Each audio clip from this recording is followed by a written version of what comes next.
तुम सबका कल्याण हो।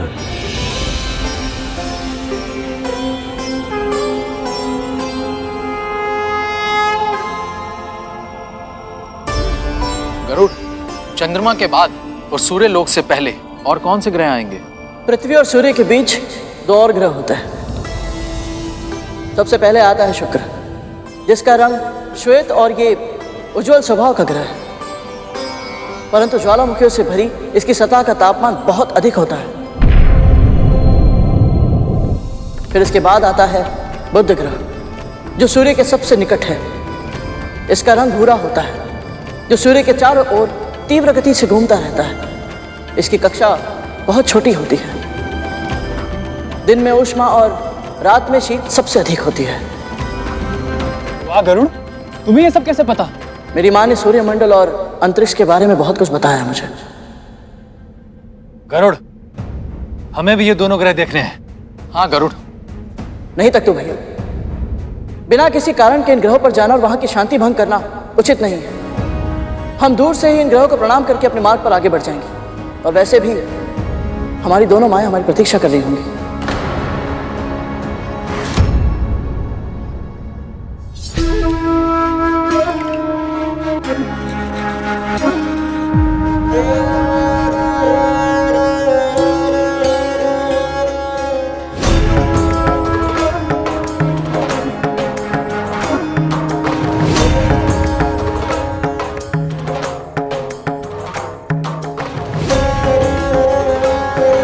चंदन घिसने का कार्य परिश्रम का होता है, वो मैं कर लूंगी। तुम्हारे ये फूल से हाथ केवल प्रभु पर फूल चढ़ाने का कार्य करेंगे। इन प्यारे से हाथों को मैं कभी कोई कष्ट नहीं होने दूंगी।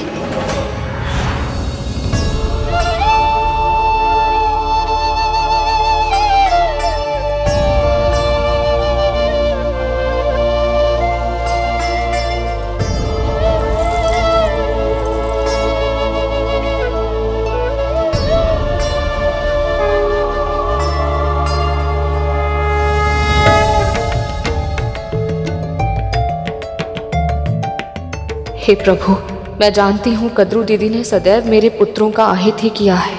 अरुण के साथ जो हुआ उसका दायित्व मेरा था, पर फिर भी वो जीवित है। मेरे दोनों पुत्र आज तक सुरक्षित हैं तो केवल आपकी कृपा दृष्टि के कारण। पर प्रभु, मैं अपना धर्म नहीं छोड़ूंगी, इसलिए मेरे गरुड़ के साथ साथ नागों पर भी अपना आशीष बनाए रखेगा। सभी को सुरक्षित रखेगा प्रभु।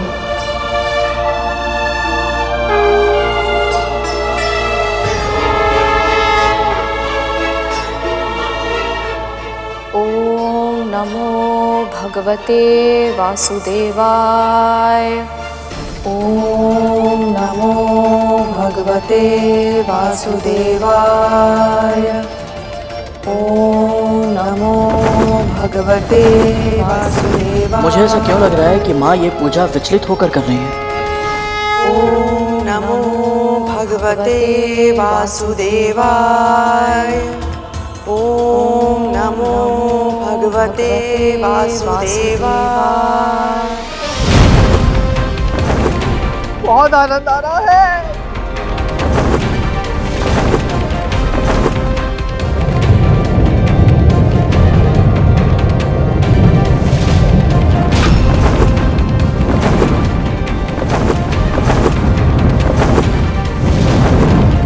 गरुड़, संभाल के।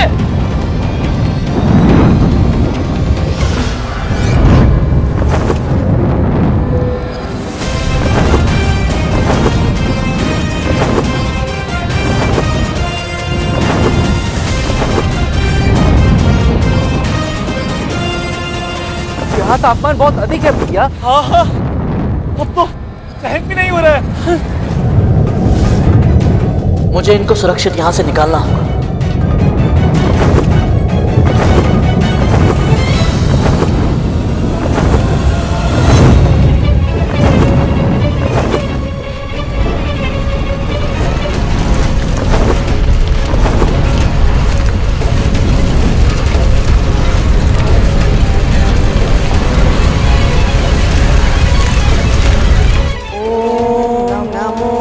भगवते वासुदेवाय।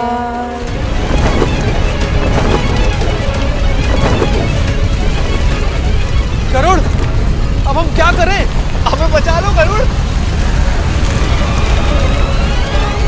ॐ नमो भगवते वासुदेवाय। ॐ नमो भगवते वासुदेवाय। समय कम है, जो भी करना है शीघ्र ही करना होगा मुझे।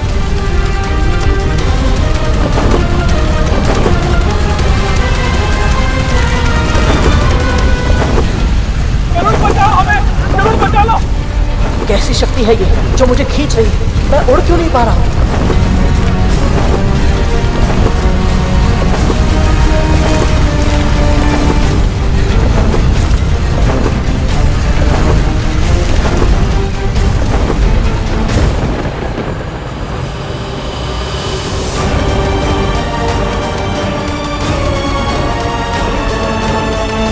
क्या हुआ विंता?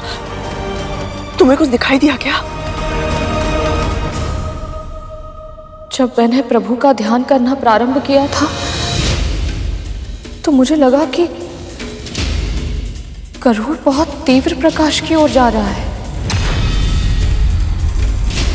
पर अचानक क्या? अचानक ऐसा आभास हुआ जैसे कोई दृश्य शक्ति उसे अंधकार की ओर लेकर जा रही है।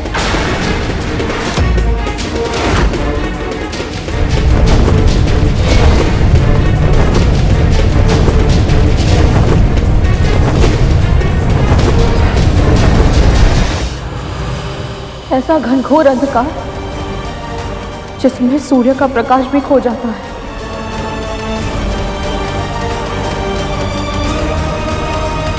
शक्ति? कैसी शक्ति? कहाँ है वो गरुड़? कहाँ है मेरे भाई? उत्तर दीजिए दासी माँ। नहीं जानती मैं, पर मेरा अंतर्मन कहता है बहुत दूर है वो सब।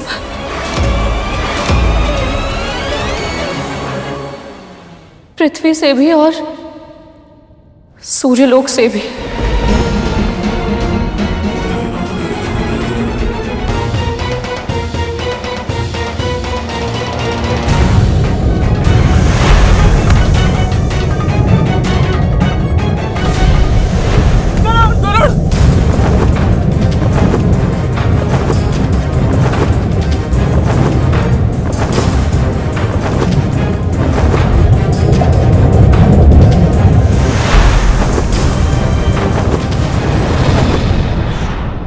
ये देख रहा है गरुड़, सूर्य से छठा ग्रह है ये, और आकार में बृहस्पति के बाद हमारे सौर मंडल का दूसरा सबसे बड़ा ग्रह है शनि। इसकी सबसे बड़ी विशेषता है इसके वलय या छल्ले, जो मुख्य रूप से हिम से बने हैं, पर उनमें कुछ मात्रा में धूल से बनी छोटी चट्टानें भी होती हैं।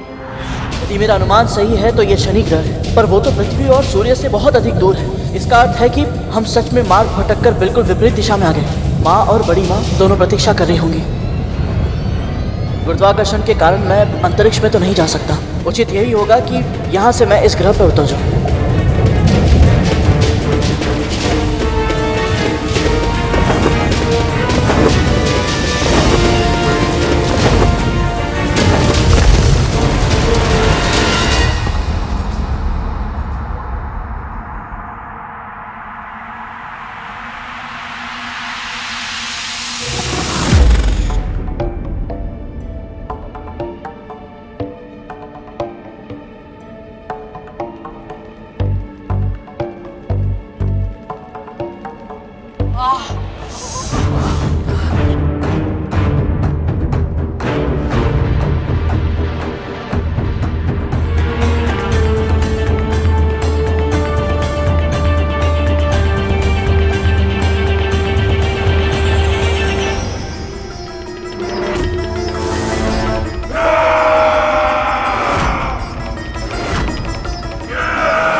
रुकिए, आप सबको चिंतित होने की कोई आवश्यकता नहीं। हम आपको कोई हानि नहीं पहुंचाएंगे। आप सबको हमसे कोई संकट नहीं है। हम तो स्वयं यहाँ से चले जाना चाहते हैं। हम सब सूर्य लोक जा रहे हैं और उल्का वर्षा के कारण अपना मार्ग भटके और यहाँ पहुंचे।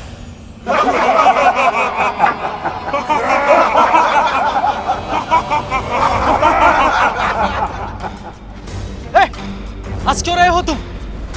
हमें मूर्ख समझा है क्या? कारण बताओ, नहीं तो फिर परिणाम के लिए तैयार हो जाओ। शनि ग्रह है ये, अपनी इच्छा से ना कोई यहाँ आता है और ना कोई जा पाता है। तुम सभी के कर्म तुम्हें यहाँ खींच कर लाए हैं, और जब तक इस ग्रह के स्वामी शनिदेव तुम्हें यहाँ से जाने की अनुमति नहीं देते, तुम सभी बंदी रहोगे।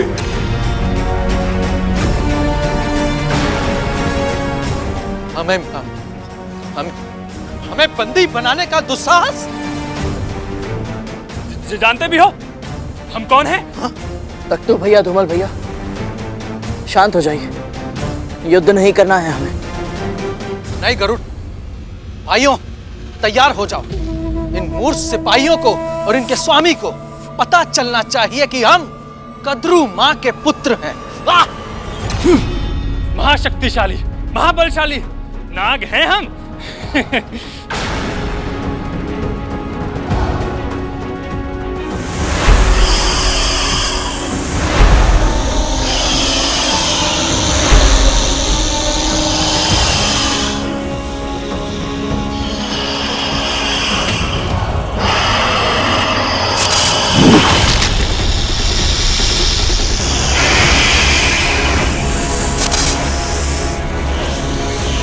मैं कहता हूँ रुक जाइए।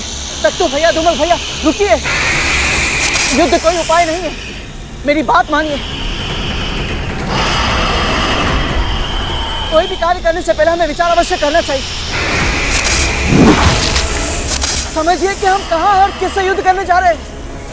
रुकिए, युद्ध कोई उपाय नहीं है, मैं आपसे विनती करता हूँ।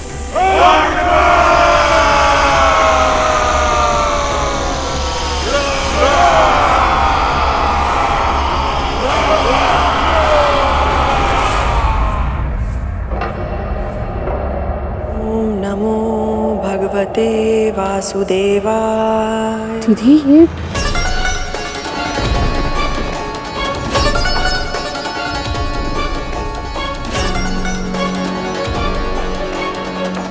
ये चावल के दाने अचानक से काले कैसे हो गए?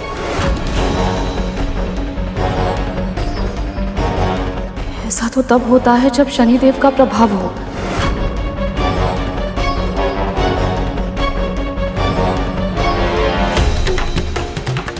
दीदी लगता है हमारे पुत्र अपना मार्ग भटककर शनि ग्रह पर पहुंच गए हैं।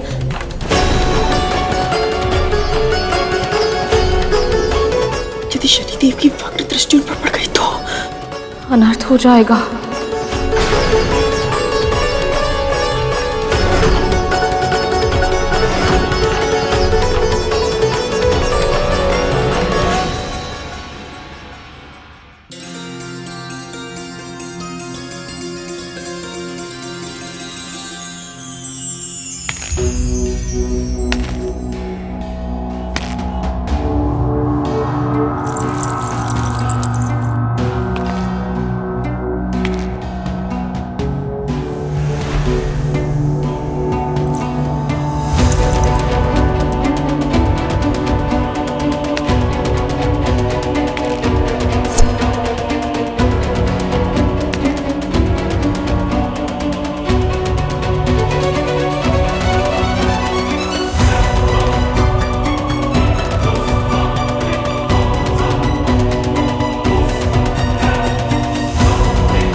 कोई शत्रुता है मुझसे? नहीं तो आप हर बार ऐसा क्यों करते हैं? जब भी मैं साज श्रृंगार करती हूँ, आप मेरे दर्पण पर अपनी दृष्टि क्यों डाल देते हैं? हम तो बस आपको देखना चाहते हैं देवी, परंतु नियति का व्यंग्य देखिए। हम आपको प्रेम से निहारना तो दूर, आपको अपने नेत्र उठाकर एक पल देख भी नहीं सकते। प्रिय, ये कैसा श्राप दे दिया आपने हमें?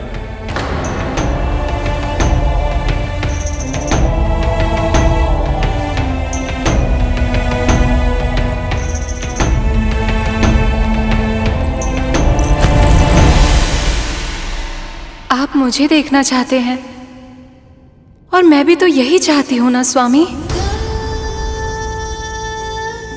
इस संसार की हर स्त्री यही चाहती है कि जब वो साज सज्जा करे तो उसका पुरुष उसे निहारे, अपनी प्रिया के काजल से सुसज्जित गहरी आंखों में डूब जाए, लाज स्वयं रंग बनकर उस स्त्री के गालों पर छा जाए, उसके अधरों की लाली चुंबन के माध्यम से उसके पुरुष के हृदय में सदा सदा के लिए अंकित हो जाए। मैं भी तो एक स्त्री हूं स्वामी, जो अपने पति से प्रशंसा के लिए तरस रही है। ये साज सज्जा, ये अलंकार, ये सब आपके लिए ही तो है। पर ये मेरे क्रोध और आपके कर्मों का फल ही है, जो हम अपनी छोटी सी इच्छा भी पूरी नहीं कर सकते। एक दूसरे की आंखों में एकटक देखते हुए प्रेम से निहार भी नहीं सकते। इस पूरे सृष्टि में ऐसा कोई नहीं है जो आपकी वक्र दृष्टि से भयभीत ना हुआ हो, स्वयं महादेव शिव शंकर भी।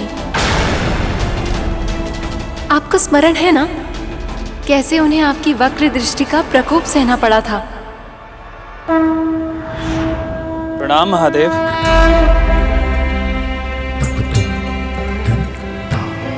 आपकी भक्ति भी विचित्र है शनिदेव। मैं देवों का देव हूं, आप मेरी आराधना करते हैं और आप फिर भी मेरी राशि में आना चाहते हैं। आपसे क्या छिपा है महादेव? आप तो सब भली भांति जानते हैं मुझे किसकी राशि में प्रवेश करना है और किसकी राशि में नहीं। ये मेरे नियंत्रण में नहीं है।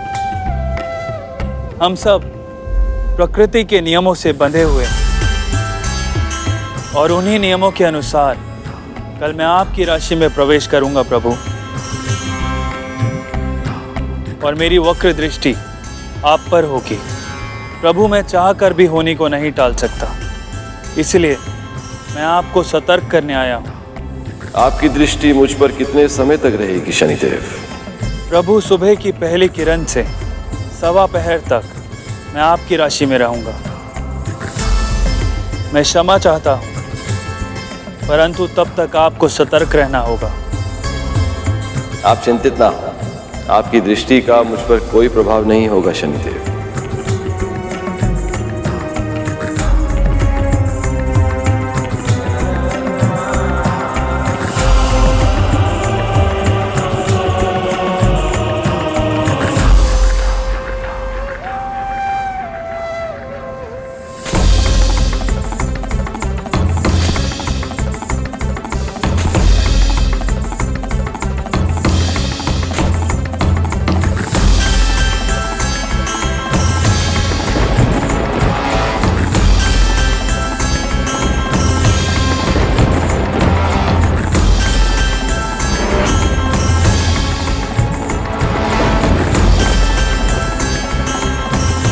विशाल वृक्ष का ये कोटल अवश्य ही मुझे संभालेगा। सूर्य की किरणें भी इसमें प्रवेश नहीं कर सकती, तो मुझ पर शनिदेव की दृष्टि कैसे पड़ेगी?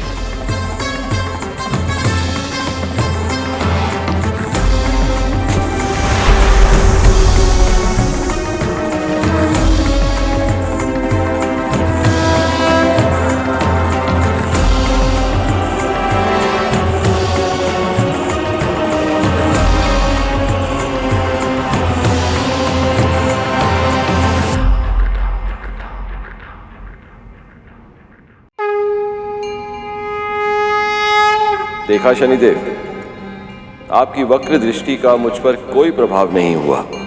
प्रभु, आपके वरदान के कारण मेरी वक्र दृष्टि के प्रकोप से ना तो कोई देव सुरक्षित रह सकते हैं, ना ही मानव, दानव और ना ही स्वयं आप प्रभु। मेरी वक्र दृष्टि का ही प्रभाव था जो आपको कैलाश धाम छोड़कर इतने समय तक वन वन भटकना पड़ा और अंत में एक वृक्ष की कोटर में शरण लेनी पड़ी। परंतु मुझे सत्य का आभास है प्रभु, और सत्य ये है कि आज आपने मेरी वक्र दृष्टि के प्रभाव को सार्थक कर इस संसार में मेरी मान्यता को और वृद्धि दे दी। इस आशीर्वाद के लिए मैं आपका कोटि कोटि धन्यवाद करता हूं प्रभु। आशीर्वाद भी उसे ही प्राप्त होता है जो उसके योग्य होता है, और इस संसार में आपसे योग्य और कौन है। आज से चिरकाल तक आपको आपके न्याय के लिए जाना जाएगा।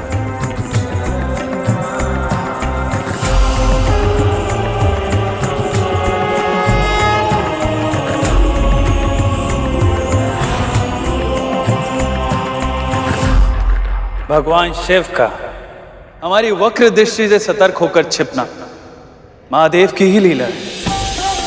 भगवान शिव हमारे गुरुदेव हैं और वो ये भली भांति जानते हैं यदि एक गुरु ही शिष्य का सम्मान नहीं करेगा तो इस संसार में कोई उस शिष्य का सम्मान नहीं करेगा।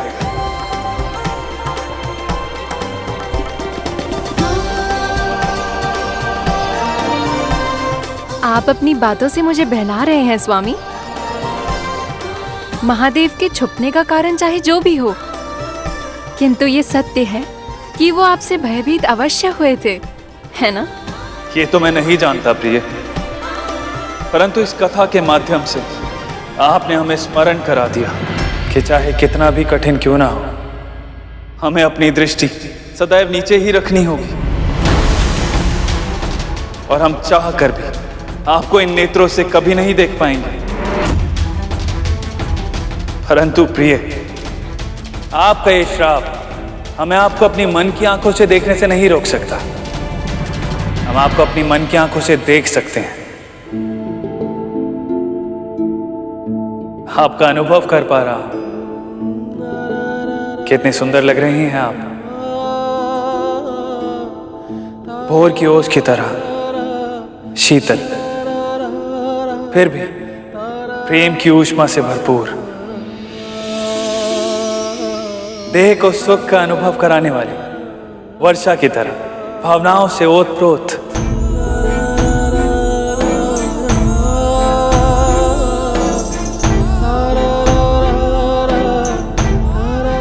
महाराज, हम पर आक्रमण हुआ है।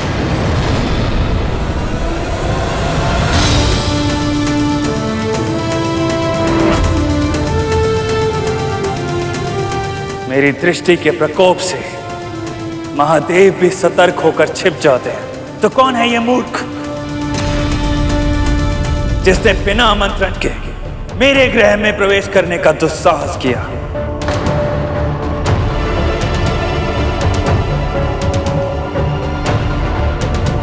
हे महादेव, अब किसके जीवन पर इनकी वक्र दृष्टि का प्रकोप पड़ने वाला है? रुकिए, आप सब नहीं जानते आप लोग क्या कर रहे हैं। आप सबको इसका परिणाम नहीं पता है। युद्ध कोई उपाय नहीं है।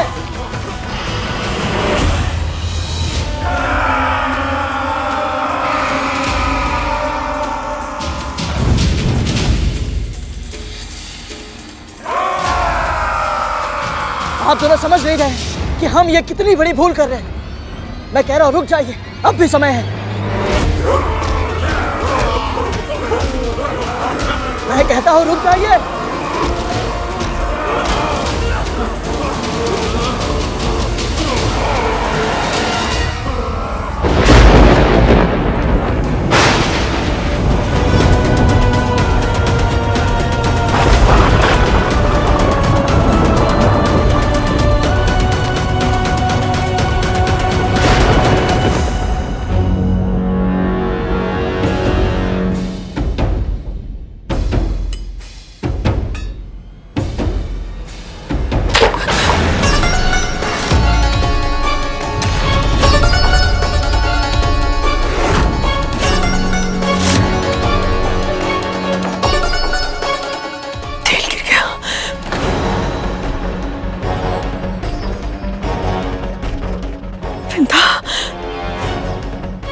बहुत बड़ा संकेत है कि हमारे पुत्र शनिदेव के निकट ही हैं।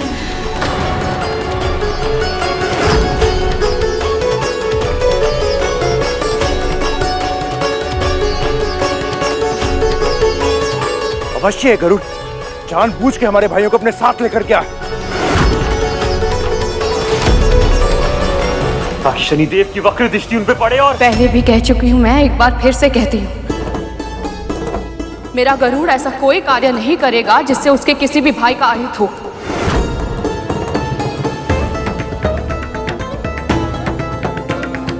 आपके पुत्रों को अपना दायित्व मानकर उनकी रक्षा करेगा।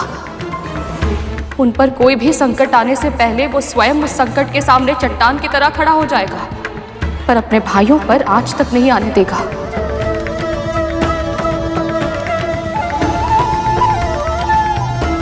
बस हमारे पुत्र कुछ ऐसा ना कर दें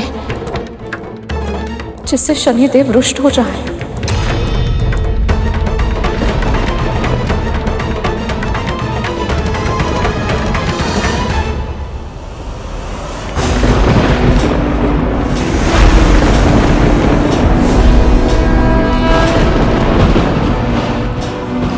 जिसने भी मेरी आज्ञा के बिना यहाँ आने का दुस्साहस किया है, उसे इसका दंड भुगतना पड़ेगा।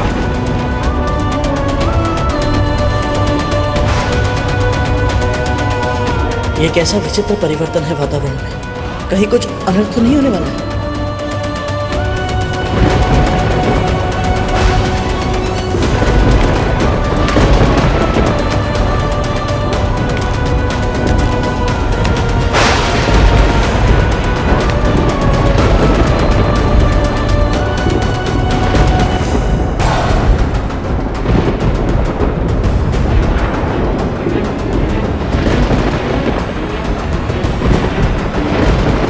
वातावरण बदल रहा है, क्या ये किसी अनिष्ट का सूचक है?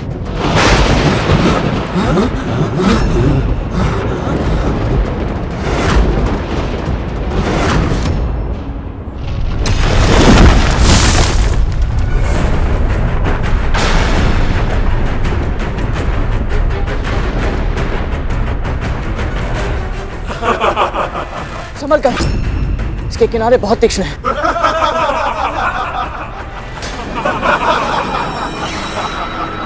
कहा था ना मैंने, जब तक शनि महाराज नहीं चाहेंगे तुम सब यहां से जाने के बारे में सोच भी नहीं सकते।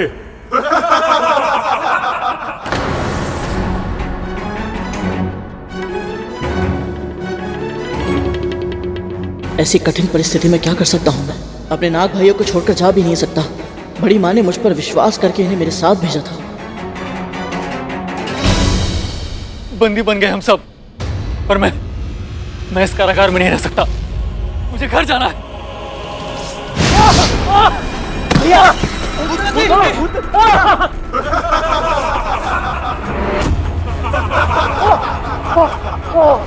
क्या लगा था तुम्हें? ये कोई साधारण हिम है? शनि ग्रह है ये। कोई भी वस्तु जैसी दिखाई देती है वैसी होती नहीं, और जैसी होती है वैसी दिखती नहीं। जैसे तुम सब जीवित हो, इसका अर्थ यह नहीं कि तुम सुरक्षित भी हो। बस अब यही समझ लो कि शनि महाराज ने अभी यह निर्णय नहीं लिया है कि तुम्हें कौन सा दंड दें और कौन सा नहीं। अब हम क्या करें? तुम तो इतने शक्तिशाली हो गरुड़, शीघ्र ही हम यहाँ से बाहर निकालो, नहीं तो। शनिदेव की शक्ति के सामने मेरी शक्ति किसी योग्य नहीं है, और इस ग्रह का गुरुत्वाकर्षण इतना अधिक है कि अपना पूरा बल लगाकर यहाँ से उड़ना तो दूर, अपने पंख भी फड़फड़ा नहीं सकता। तो हमें क्या करना चाहिए? समर्पण।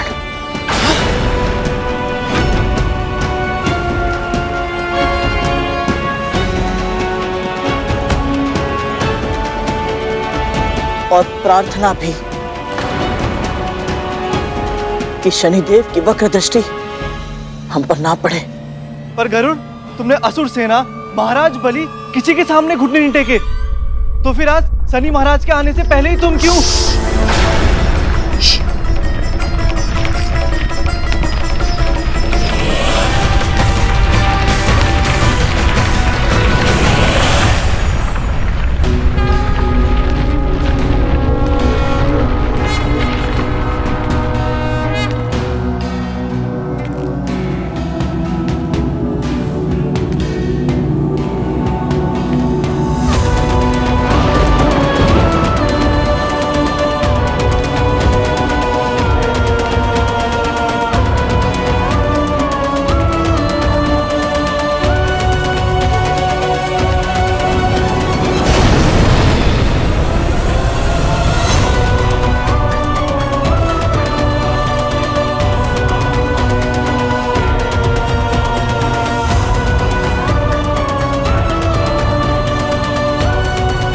समस्त संसार को यमराज से भय लगता है, परंतु वो तो वरदान है। वो आते हैं, प्राण लेते हैं और चले जाते हैं, पर मैं श्राप हूं।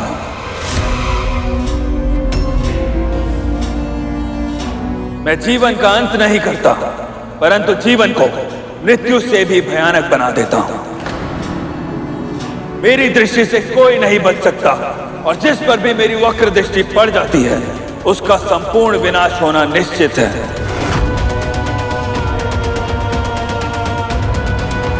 फिर भी तुम यहां आ गए मेरे सामने।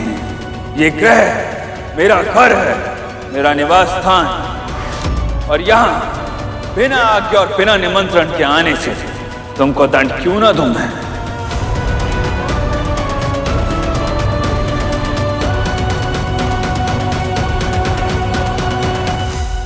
तेरा चौथा संस्कार है दृष्टि नीचे रखना। दृष्टि नीचे रखना? विनम्र रहना, तभी तो तू सुपात्र बन पाएगा। स्मरण रखना गुरु, विनम्रता से झुका हुआ शीश ही पूजनीय होता है। माँ, किंतु झुका हुआ शीश तो दुर्बलता की निशानी होती है। और अहंकार पतन का कारण होता है।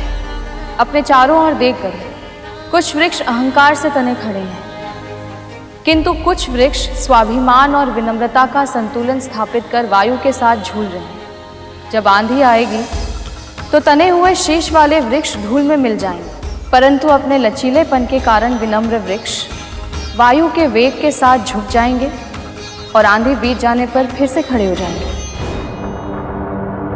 तुम सबको किसने भेजा है यहाँ और किस कारण से आए हो?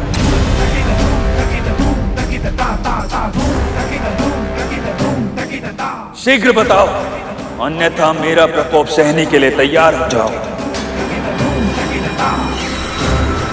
यदि मैंने बता दिया कि मुझे अंतरिक्ष में बड़ी माँ ने भेजा था, तो कहीं शनिदेव क्रोध में उन्हें दंड ना देते। जब तक इनका आवेश शांत नहीं हो जाता, मौन रहना ही उचित होगा। गरुड़ ऐसे ही मौन रहेगा या कुछ बोलेगा भी? मैं भी वही सोच रहा था तक तू कि कुछ बोलता क्यों नहीं है, क्यों नहीं बताता कि हम तो यहाँ पर आना ही नहीं चाहते। वो तो इस ग्रह की गुरुत्वाकर्षण शक्ति ने हमें यहाँ पे खींच लिया। दोष हमारा नहीं है, इस ग्रह का है।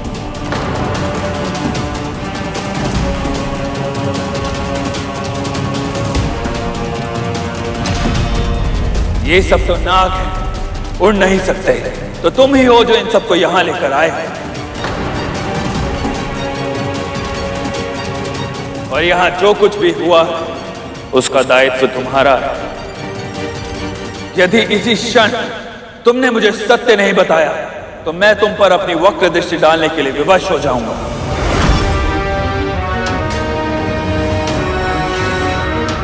और यदि एक बार मेरी वक्र दृष्टि तुम पर पड़ गई तो तुम्हारे जीवन की सारी प्रसन्नता मेरे नेत्रों के अग्नि में जलकर भस्म हो जाएगी,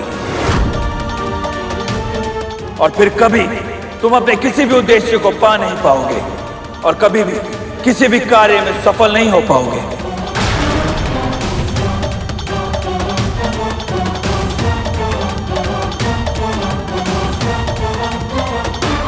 मैं ऐसा नहीं होने दे सकता। यदि सच में मेरे जीवन में शनि की साढ़े साथी लग गई तो मैं माँ को दास्ता से मुक्त कैसे कराऊंगा?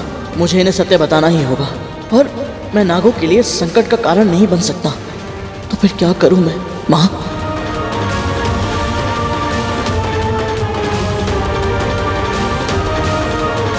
घबराओ मत पुत्र।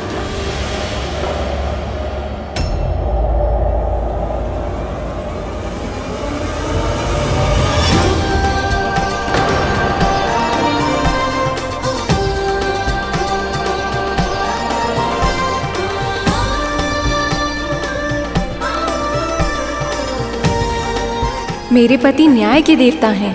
यदि तुमने कुछ भी अनुचित नहीं किया है तो इनसे भयभीत होने की कोई आवश्यकता नहीं है। जो भी मन में है स्पष्ट रूप से कहो।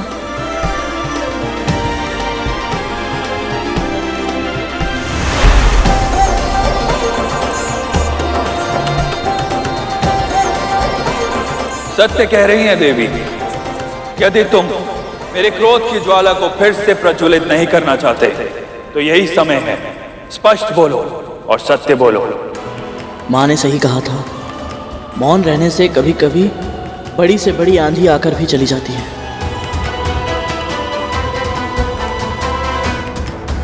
शनिदेव और देवी धामिनी को महर्षि कश्यप और माँ विंता के पुत्र गरुड़ का सादर प्रणाम। सत्य ये है कि मैं अपनी बड़ी माँ के आदेशों का पालन करते हुए अपने नाग भाइयों को सूर्यलोक लेकर जा रहा था, परंतु उल्का पिंडों की वर्षा के कारण हम अपना पथ भटक कर यहाँ आ पहुंचे। आपके सैनिकों ने हमें शत्रु समझा और हमें बंदी बनाने का प्रयास किया, और मेरे नाग भाइयों ने भी अपने स्वभाव अनुसार इनका विरोध किया, और यह युद्ध कब आरंभ हो गया पता ही नहीं चला। परंतु शनिदेव, मेरे और मेरे भाइयों के मन में इस ग्रह के निवासियों के लिए कोई दुर्भावना नहीं है,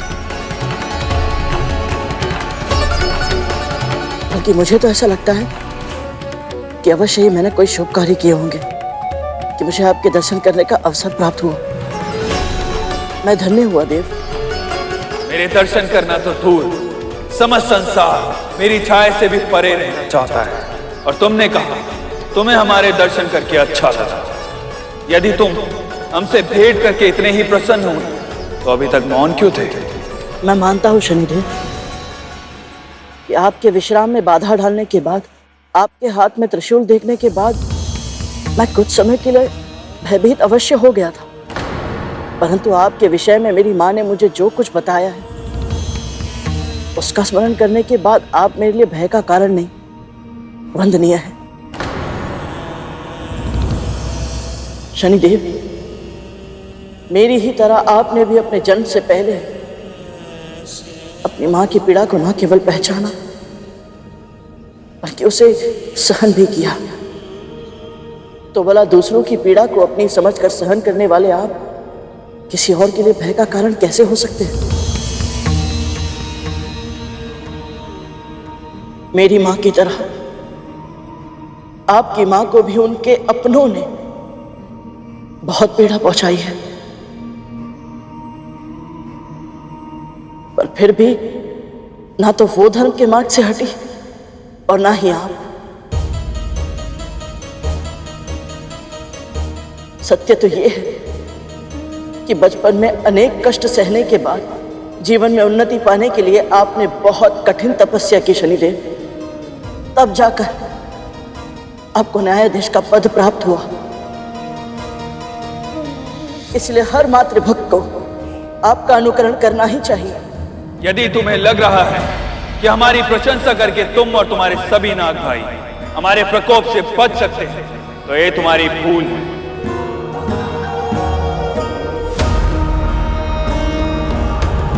तुम जानते ही क्या हो हमारे बारे में? मेरी माँ ने आपके विषय में मुझे बहुत कुछ बताया है शनिदेव। क्या सच में तुम्हारी माँ ने मेरे पति के जीवन की कथा सुनाई है तुम्हें? हाँ देवी। तो फिर मैं वो पूरी कथा जानना चाहूंगी, क्या तुम मुझे बताओगे? शनिदेव के सामने इनकी स्तुति करना, इससे बड़ा सौभाग्य मेरे और क्या हो सकता है? अवश्य। यदि तुम्हें लग रहा है कि मेरी पत्नी ने तुम्हें यहां से सुरक्षित निकलने का मार्ग सुझा दिया तो ध्यान रहे, मैं न्यायाधीश हूं और मेरी ये प्रशंसा मुझे न्याय करने से नहीं रोक सकती। देवी धामिनी की इच्छा है, इसलिए मैं तुम्हें अपनी कथा सुनाने का अवसर देता हूं। परंतु स्मरण रहे, अगर इस कथा का एक शब्द भी असत्य हुआ तो तुम और तुम्हारे सभी भाइयों को मेरा प्रकोप सहना होगा।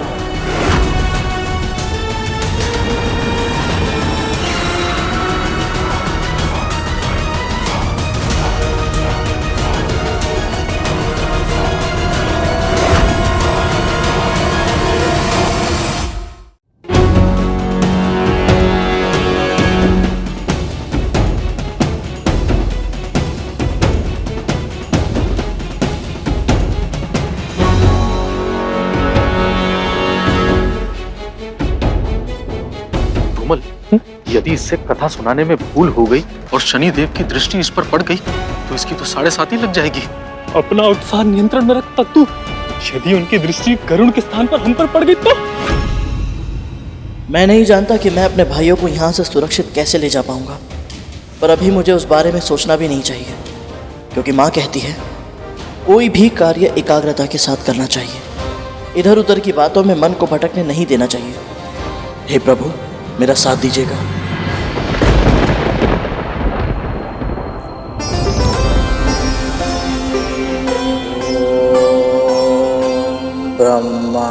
ब्रह्मदेवाय नमः।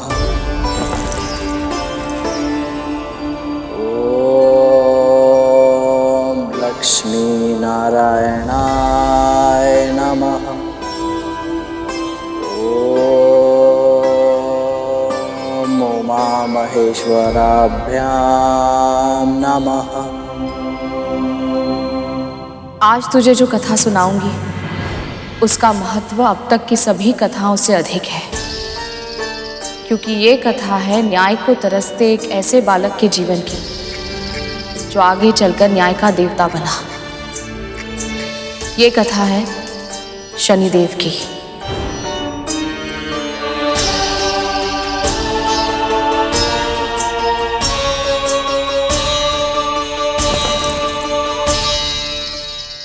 ये कथा उन शनिदेव की है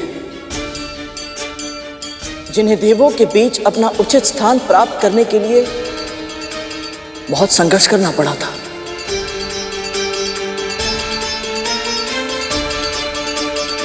सूर्य ने त्यागा जिस पत्नी को, पुत्र रूप में उसके गर्भ में आए। शनिदेव के ताप तेज को उनके पिता भी जान न पाए। ये क्या कह रहा है गरुड़?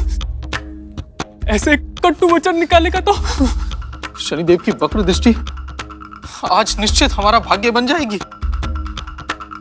सूर्यदेव का विवाह हुआ था विश्वकर्मा की पुत्री संज्ञा से। 3 संतानों का जन्म हुआ था इसी दैवीय योग से।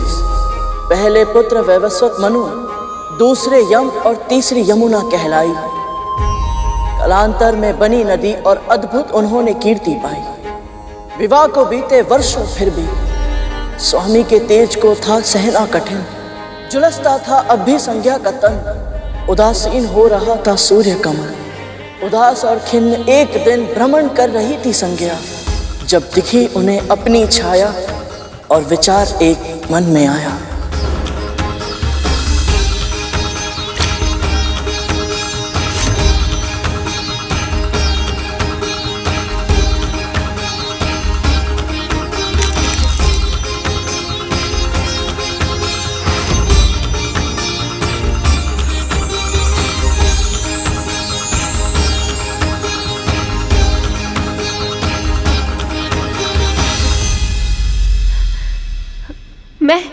मैं स्त्री बन गई। आपने मेरी रचना की है। आज आपने एक छाया को काया दी है। ये मेरा बहुत बड़ा सौभाग्य है। मैं कृतज्ञ हो गई देवी संज्ञा। ये कृतज्ञता तुम्हें अपने कर्मों में दिखानी होगी। जिस जीवन को तुम अपना सौभाग्य मान रही हो वो मेरा उपकार है और तुम्हें उसका ऋण चुकाना होगा। तुम मेरी छाया हो, मेरे हर आदेश का पालन करना होगा तुम्हें। मुझे स्वीकार है देवी। मेरे लिए अपने स्वामी सूर्यदेव का तेज सहन करना बहुत कठिन है, इसलिए तुम्हें मेरे स्थान पर उनकी पत्नी संज्ञा के रूप में उनकी सेवा करनी होगी। स्मरण रहे, उन्हें हमारा ये भेद पता नहीं चलना चाहिए। मैं तप के लिए जा रही हूँ। जब तक लौट कर नहीं आती, मेरे स्वामी और मेरे संतानों की सेवा करना ही तुम्हारा धर्म है।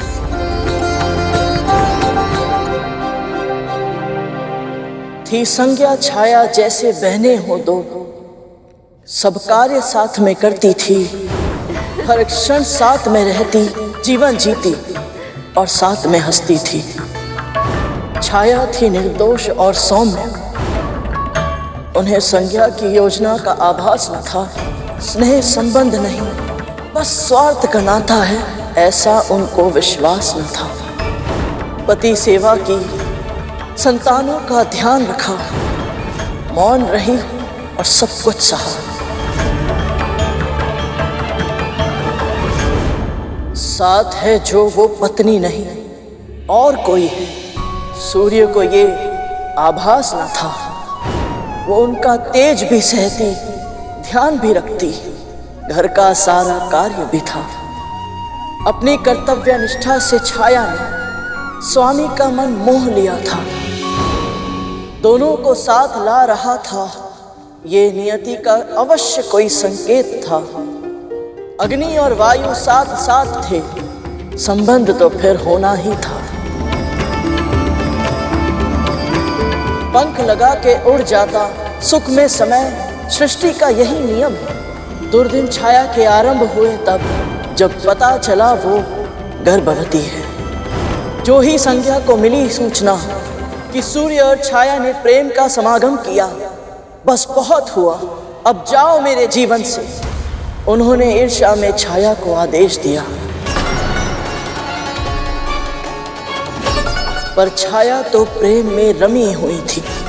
उन्होंने वचन दिया, मैं तुम्हारे पति से दूर रहूंगी, इस भावी माँ को एक कोने में रहने दो। संध्या को ये भी स्वीकार न था, आवेश में थी, छाया से झगड़कर वन चली गई। छाया ने संध्या को ढूंढने के लिए वन को प्रस्थान किया, पर उनकी कहा सुनी में हो गया था सूर्य को संदेह। उन्होंने छाया का पीछा किया।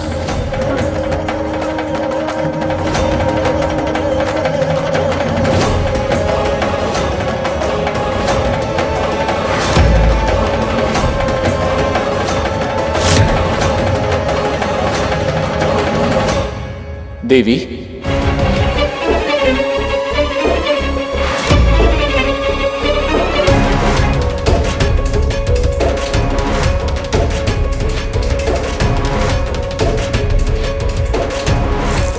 संज्ञा, प्रणाम स्वामी।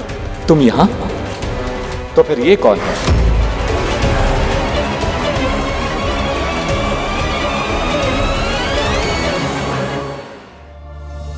छाया है, तुम्हारी छाया। तो क्या मैं अब तक इसके साथ?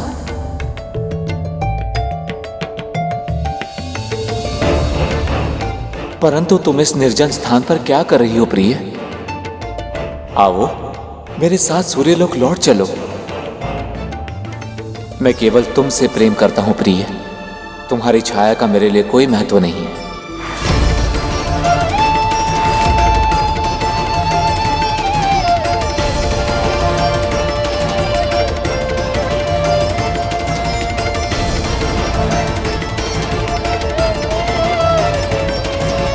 ये कहकर आपने मेरे हृदय से बहुत बड़ा बोझ उतार दिया है स्वामी। मैं आपका तेज सहन नहीं कर पा रही थी, इसीलिए मुझे छाया की सहायता लेनी पड़ी। लेकिन अब मैं आपसे और अधिक दूर नहीं रह सकती। आप शीघ्र ही मेरे पिताजी के पास जाइए, वो अवश्य ही इसका कोई उपाय निकालेंगे, जिससे आपका ये भीषण तेज मेरे लिए समस्या ना बन सके और मैं फिर से आपकी प्रिय बनकर अपने सूर्यलोक लौट सकूं। मैं शीघ्र ही समाधान के साथ वापस आऊंगा। देव, मेरे साथ ऐसा अनर्थ मत कीजिए देव। मैंने आपको अपना प्रियतम माना है, पति समझकर ही आपकी सेवा की है, आपको अपना सब कुछ सौंप दिया है देव। मुझे अपने चरणों में स्थान दीजिए देव।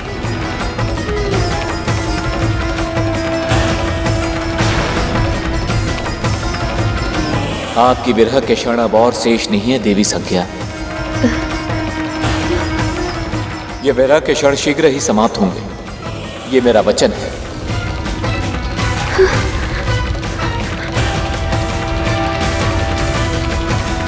स्वामी,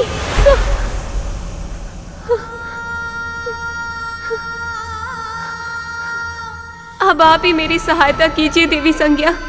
आप ही कहिए ना स्वामी से, ऐसे मेरा तिरस्कार ना करें, अपना ले मुझे। मेरे मन की पीड़ा को आपसे अधिक और कौन समझेगा। आप मेरी बड़ी बहन जैसी हैं। बहन? कौन सी बड़ी बहन? कैसी बड़ी बहन? नाता जोड़कर मुझसे मेरा अधिकार छीनना चाहती हो? तुम केवल एक दासी हो। एक सेविका बनकर मेरी अनुपस्थिति में तुमने उनकी सेवा की है। परंतु अब मैं लौटने वाली हूँ। स्वामी का हृदय केवल मेरा है। जितना शीघ्र तुम अपना स्थान पहचान लो, तुम्हारे लिए उतना ही उत्तम होगा। कार्य दासी के और स्वप्न महारानी के।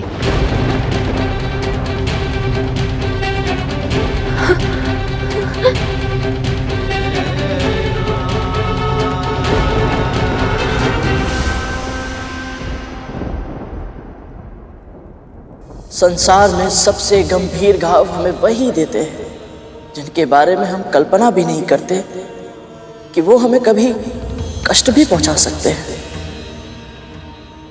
छाया संज्ञा की साथी थी, दिन रात साथ ही रहती थी। पर तू अपनी है, तुझे कभी ना छोड़ूंगी, जो कहती थी। उन्हीं संज्ञा ने स्वार्थ को साधा, छाया का उपयोग किया। पर जब छाया को आवश्यकता थी प्रेम की और प्रियजनों की, मृत्यु वचनों की सुख सुविधा की, अपने स्वास्थ्य की देखभाल की, ऐसी गर्भावस्था में संज्ञा ने उन्हें स्वयं से और सूर्यदेव से भी दूर किया। वो अनब्याही थी और अवांछित भी, सब उन्हीं को ताने देते थे। दुख उनका पहचाने कौन, बस कटु वचनों की वर्षा करते थे। छाया अपमान का विष पी जाती, सब सहकर भी इस आशा में मौन रह जाती। जब सूर्य पुत्र के बारे में जानेंगे तब सम्मान मिलेगा, तब स्वामी पहचानेंगे।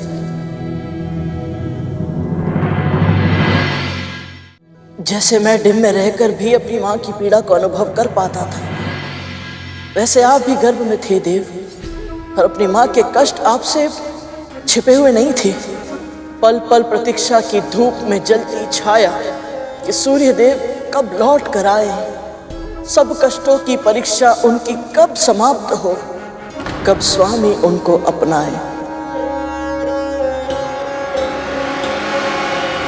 विश्वकर्मा ने सूर्य का एक अंश काट कर अलग किया, तब संज्ञा सहन कर पाई। आपका ताप कुछ कम हुआ, अब हम साथ रहे, कहकर वो घर लौट आई।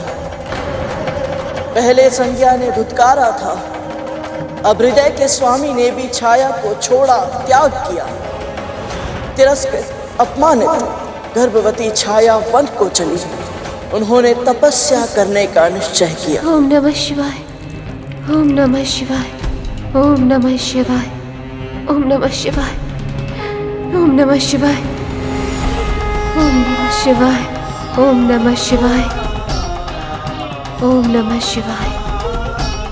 ओम तत्पुरुषाय विद्महे महादेवाय धीमहि तन्नो रुद्रः प्रचोदयात्। ओम तत्पुरुषाय विद्महे महादेवाय धीमहि तन्नो रुद्रः प्रचोदयात्।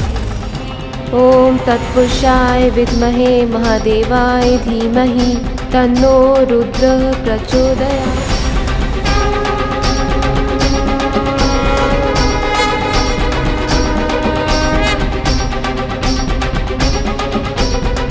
आपका उद्देश्य पूर्ण हुआ देवी।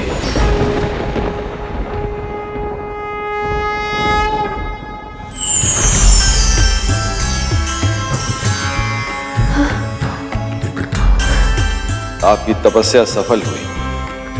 प्रभु, प्रभु आप मेरे सामने।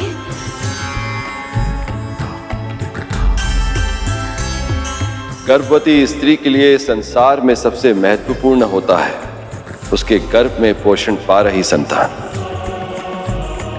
मैं आपको वरदान देता हूं देवी, आपका पुत्र आपके कुल का नाम और भी ऊंचा करेगा। यश और कीर्ति को असीमित रूप से आगे बढ़ाएगा आपका पुत्र।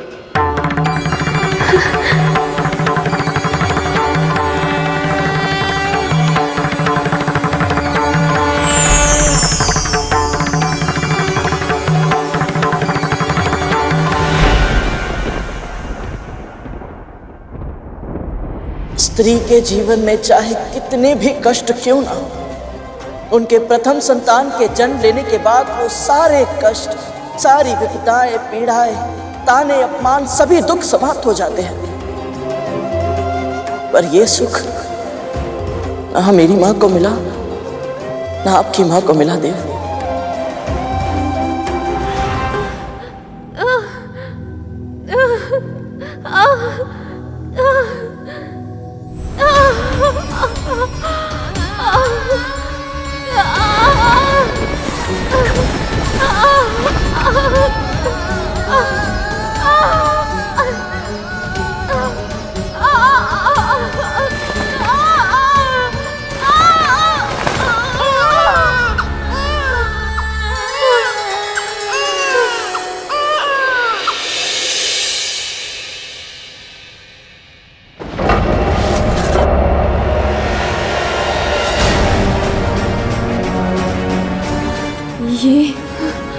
ये कैसे हो गया? सूर्य देव तो संसार को प्रकाश का उपहार देते हैं और उनका अपना पुत्र अंधकार से भी अधिक गहरा, कैसे? क्या वो इसे अपनाएंगे?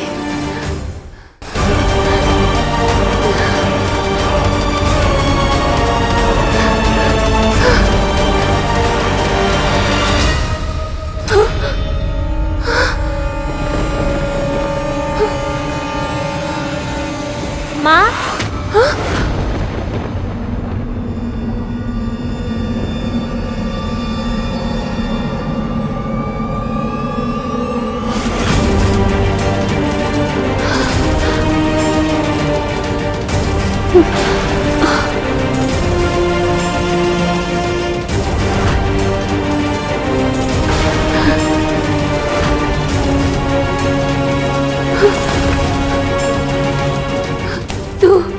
तो इतनी शीघ्र, इतना बड़ा, कैसे? जब माँ कष्ट में हो तो संतान उसके दुख दूर करना चाहती है माँ, पर विवश होती है संतान माँ, और ऐसे में उसके भीतर अपनी माँ के लिए समर्थ बन पाने की हट जन्म लेती है, और उस हट के प्रभाव से उनका विकास अन्य बच्चों की तुलना में अधिक होता है माँ। ऐसे बच्चे शीघ्र ही बड़े हो जाते हैं माँ। मैं आपकी पीड़ा को तब से जानता हूँ जब मैं आपके गर्भ में आया था। आपके हर कष्ट को अनुभव किया है मैंने, और अब मैं आपको आपका अधिकार दिलाऊंगा। मेरे साथ चलिए माँ, हम सूर्यलोक जाएंगे।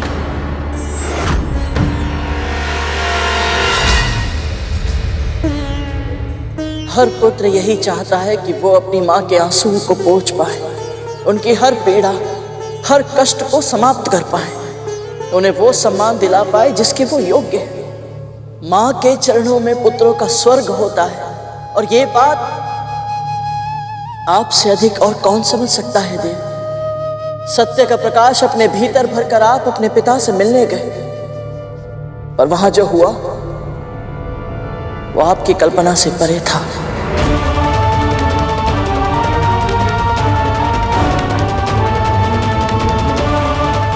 प्रणाम देव। बिना अनुमति मेरे दरबार में घुसने का दुस्साहस, कौन हो तुम दोनों?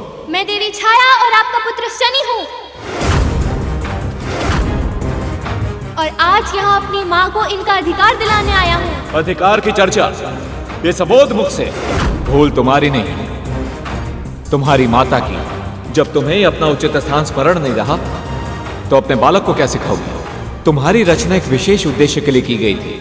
यदि वो उद्देश्य ही समाप्त हो गया तो तुम्हारा अस्तित्व भी समाप्त हो जाना चाहिए था। कैसे छाया, कैसे एक पर पुरुष के साथ संबंध बना पाई तुम? कैसे उस पुरुष की सैया सुसज्जित कर पाई जिस पर तुम्हारा कोई अधिकार ही नहीं?